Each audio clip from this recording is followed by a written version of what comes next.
Assalamualaikum warahmatullahi wabarakatuh. Salam Om Swastiastu, Namo Buddhaya, Salam Kebajikan. Pada kesempatan kali ini kami akan mempresentasikan mengenai progres tes 5 yang mana merupakan tugas terstruktur dari mata kuliah perbandingan hukum perdata yang dibimbing langsung di bawah bimbingan Ibu Tuti Rastuti SHMH. Perkenalkan, nama saya Aurelia Farisya Zahra, NPM 18354. Nama saya Nabila Apriani, NPM 18364. Perkenalkan, nama saya Ditya Krisandi, NPM 18394. Perkenalkan, nama saya Muhammad Ferdianur, NPM 181000434. Di sini saya akan menjelaskan kontrak apa yang harus dibuat dengan akta dan mana yang harus ditulis seluruhnya. Kontrak yang harus ditulis seluruhnya menurut Law of Property Act 1925, yang pertama ada nota penjualan, yang kedua sewa beli atau perjanjian kredit konsumen lain yang diatur, ketiga kontrak untuk penjualan atau disposisi tanah.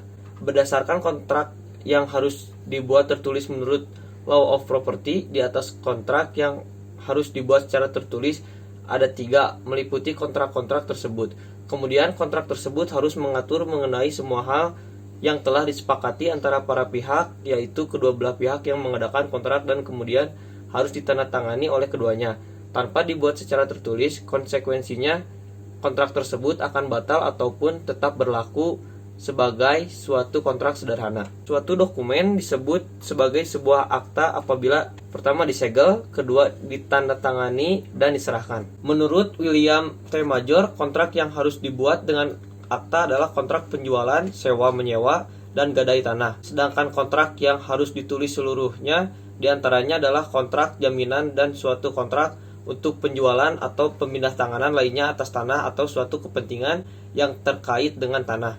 Syarat-syarat yang harus dimuat dalam memorandum. Memorandum tidak perlu dibentuk khusus, bisa terdiri dari beberapa dokumen asalkan ada buku yang menggabungkan mereka. Memorandum tersebut bisa dibuat sesaat setelah terjadinya kesepakatan. Memorandum tersebut harus ditandatangani oleh tergugat atau agennya. Memorandum tersebut harus berisi butir-butir kesepakatan antara lain. Pertama, pihak-pihak dalam perjanjian harus ditulis dan diuraikan secara memadai dalam nota tersebut. Materi mengenai subjek kesepakatan misalnya dalam kasus sewa menyewa antara lain alamat bangunan, lama sewa, besarnya biaya yang akan dibayarkan. Di sini ada soal kedua, kontrak yang tidak dapat diberlakukan kecuali dibuktikan secara tertulis, dan yang dimaksud dengan tidak dapat dilaksanakan dan dibuktikan. Menurut hukum Anglo-Saxon, kontrak jaminan adalah kontrak yang tidak dapat dibuktikan apabila tertulis. Artinya kontrak ini harus dibuat tertulis atau memorandum karena jaminan merupakan sebuah kontrak yang berguna untuk menjanjikan penjual atas utang, mohon prestasi maupun gagal bayar. Sehingga apabila tidak ada kontrak jaminan yang dibuat secara tertulis, akibatnya atas jaminan tersebut tidak dapat dilakukan tindakan atau eksekusi, atau tidak dapat diletakkan daya paksanya di pengadilan. Karena tidak ada bukti atas jaminan tersebut, kesimpulannya kontrak jaminan harus dibuat secara memorandum atau tertulis sebagai suatu bentuk pembuktian. Menurut William T. Major, kontrak-kontrak penting yang tidak dapat dilaksanakan dan dipaksakan ketika tidak dibuat secara tertulis. Yang pertama, kontrak jaminan, kontrak penjualan atau disposisi, pemindah tanganan lain atas tanah atau suatu kepentingan atas tanah. Secara garis besar, kontrak yang dibuat tanpa adanya nota atau memorandum tidak akan dapat dilaksanakan kecuali dibuat secara tertulis.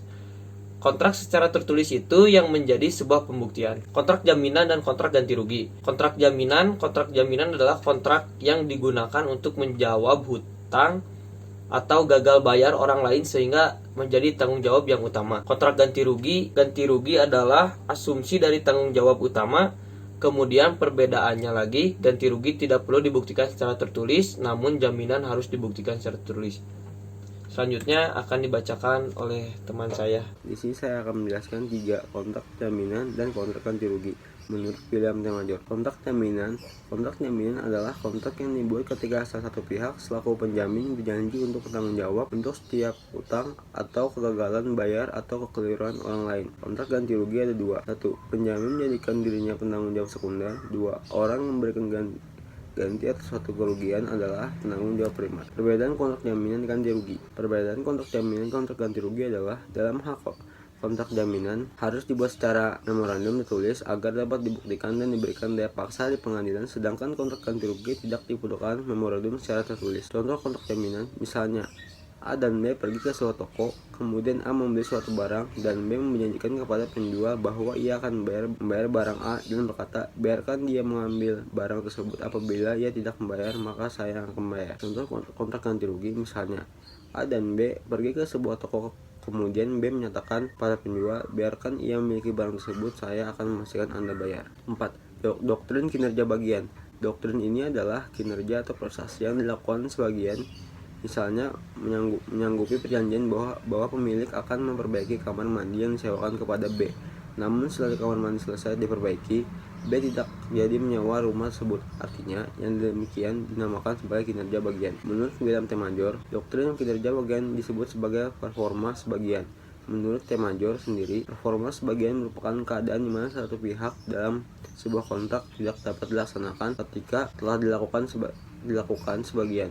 Dalam hal ini juga pengadilan mempunyai kewenangan untuk memerintahkan performa spesifik dari kontrak tersebut, meskipun sebelumnya tidak disertai memorandum. 5. Kapan kontrak tidak dapat diberlakukan? Sebuah kontrak tidak dapat diberlakukan karena kekurangan niat untuk menciptakan hubungan hukum dapat dilihat apabila tidak terpenuhinya salah satu elemen klasik perjanjian, yang mana menurut hukum Inggris terjadi dari penawaran, penerimaan, penghentian penawaran, dan pertimbangan. Artinya, apabila salah satu dari elemen tersebut tidak terpenuhi, maka kontrak tersebut tidak dapat diberlakukan karena sifatnya tidak sah untuk menciptakan sebuah hubungan hukum. Menurut William T. Major, niat, maksud atau itikat untuk menciptakan relasi atau ikatan hukum merupakan elemen yang esensial serta elemen penting dan pokok dalam kontrak. Bila mana tidak ada niat untuk saling terikat dan terkait dengan kedua belah pihak, maka tidak akan adanya kontrak. Dalam artian kontrak tersebut tidak terjadi. Uji atas niat kedua belah pihak bersifat objektif. Pengadilan yang bertugas untuk menguji dengan adanya niat masing-masing pihak dalam perjanjian. Penawaran umum dan penawaran khusus. Penawaran umum adalah penawaran yang dapat diterima oleh siapa saja dan biasanya dilakukan tanpa pemberitahuan penerimaan sebelumnya. Artinya, tawaran tersebut dilakukan secara umum terhadap siapapun dan tidak terikat pada orang tertentu. Siapapun yang membaca maupun melihat penawaran tersebut sama-sama berhak atas objek yang ditawarkan setelah terjadinya kesepakatan. Penawaran khusus adalah penawaran yang dibuat untuk sebuah penawaran tertentu. Tidak ada orang lain yang bisa menerimanya. Artinya, penawaran ini dibuat kepada orang tertentu dan tidak digantikan oleh orang lain. Misalnya, apabila A melakukan perjanjian dengan B, maka pihak lain tidak dapat menggantikannya tanpa persetujuan A. Hal ini dimaksudkan untuk menghindari kerugian yang akan dialami oleh A.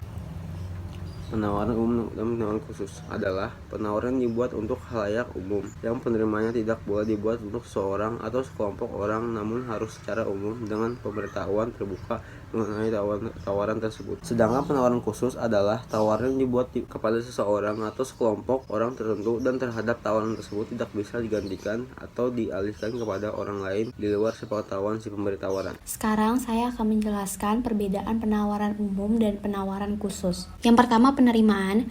Jadi dalam tawaran umum, objek penerima penawaran sesuai dengan persyaratan penawaran. Sedangkan dalam penawaran khusus, objeknya harus ditegaskan secara spesifik dalam kontrak. Yang kedua, penerima. Tawaran umum boleh diterima oleh siapa saja, sedangkan tawaran khusus harus diterima dan dijalankan oleh orang tertentu. Yang ketiga, sasaran penerima.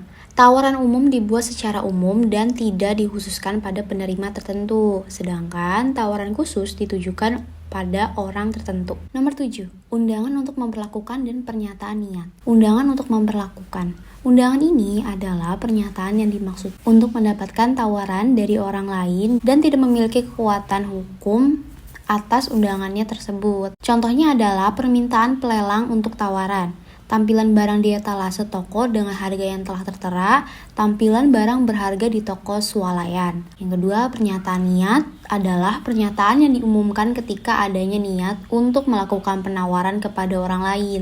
Artinya, sifatnya masih berupa penawaran yang dilakukan dengan berupa niat sehingga objek yang ditawarkan tersebut belum terwujud. Contohnya adalah pengumuman lelang yang akan datang sehingga masih berupa niat dan objek yang ditawarkan belum terwujud. Menurut William T. Major, undangan untuk memperlakukan.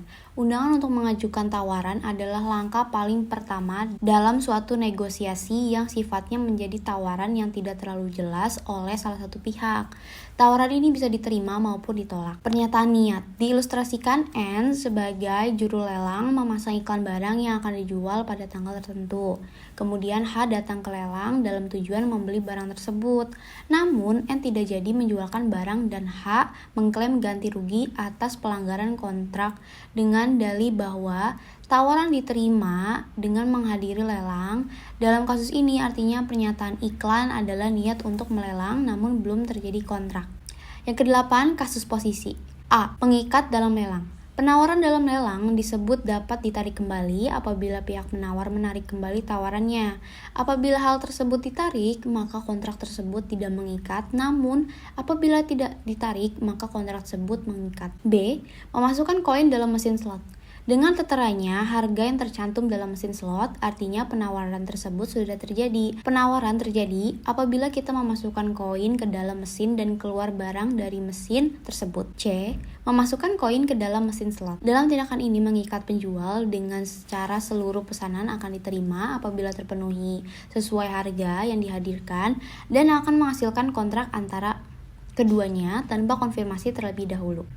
Nomor 9, bagaimana suatu tawaran dapat dicabut? Suatu tawaran dapat dicabut setelah adanya kesepakatan. Ternyata pihak yang bernegosiasi menyediakan opsi dan telah mengkomunikasikan suatu persetujuan untuk melaksanakan pada pihak lain apabila hal yang ada pada penawaran tersebut terjadi.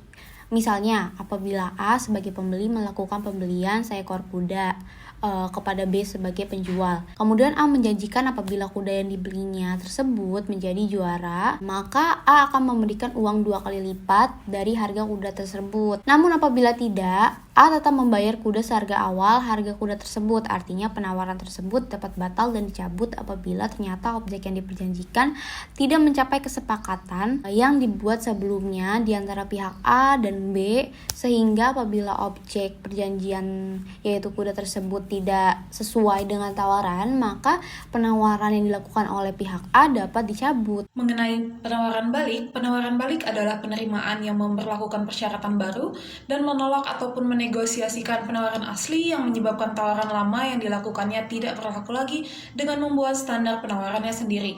Contoh dari penawaran balik ini adalah ketika seorang pihak A sebagai penjual menawarkan barang kepada pihak B berupa kain dengan harga 500 juta, namun ketika sedang melakukan kesepakatan tersebut, penjual A menolak 500 juta tersebut dan menegosiasikan harga yang lebih rendah dari 500 juta tersebut, yaitu dengan harga 400 juta.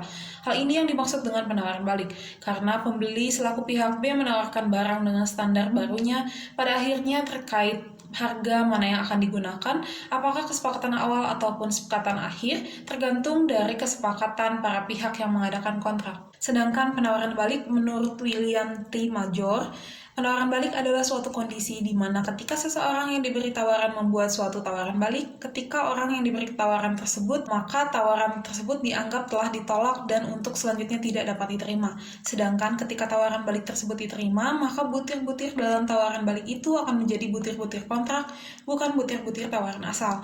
Artinya tetap bergantung kesepakatan dari pihak tawaran, yang manakah yang akan digunakan dalam kesepakatan dalam kontrak.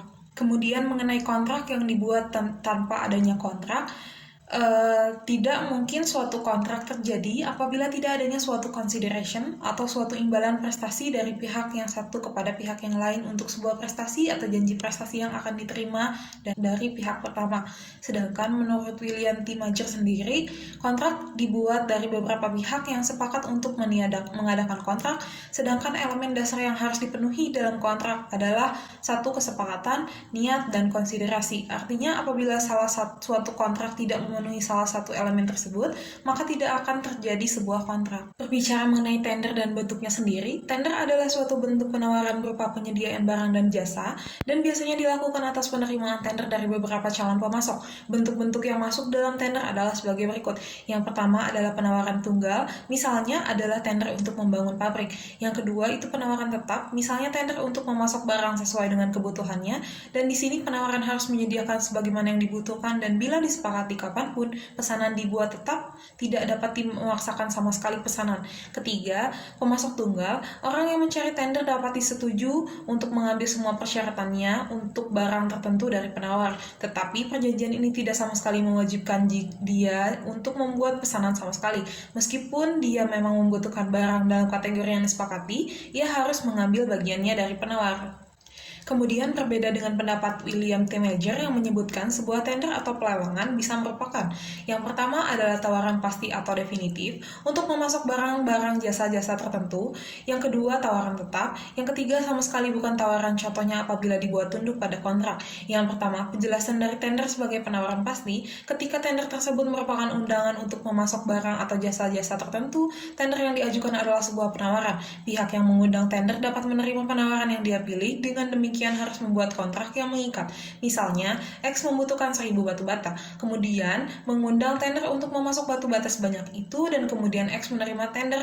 Akhirnya terjadilah kontrak antara X dan Y, dan butir-butir ketentuan kontrak diantaranya menyebutkan bahwa Y akan memasok, dan X menerima dan membayar untuk sebanyak batu bata yang dipasok. Sedangkan yang kedua, penjelasan dari tender sebagai penawaran tetap adalah apabila tender diundangkan untuk memasok barang atau jasa pada saat barang dan jasa itu diperlukan, seorang pengusaha yang mengajukan tender berarti tengah membuat penawaran tetap atau yang disebut sebagai penerimaan terhadap penawaran tetap itu tidak memiliki dampak dengan penerimaan atas tawaran pasti. Ketika penawaran tetap itu dibuat, harus adanya suatu penerimaan tersendiri setiap kali suatu pesanan dilakukan dengan orang yang mengajukan tender lain.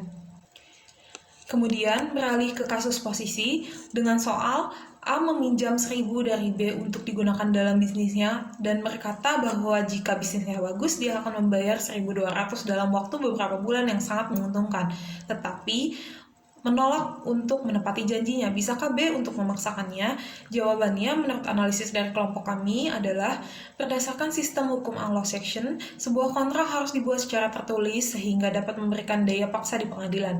Apabila penawaran yang dilakukan oleh pihak A kepada pihak B dilakukan secara lisan dan tidak tertulis, maka akan sulit untuk melakukan pemaksaan untuk pemenuhan janji terhadap B karena tidak adanya wujud kontrak secara tertulis.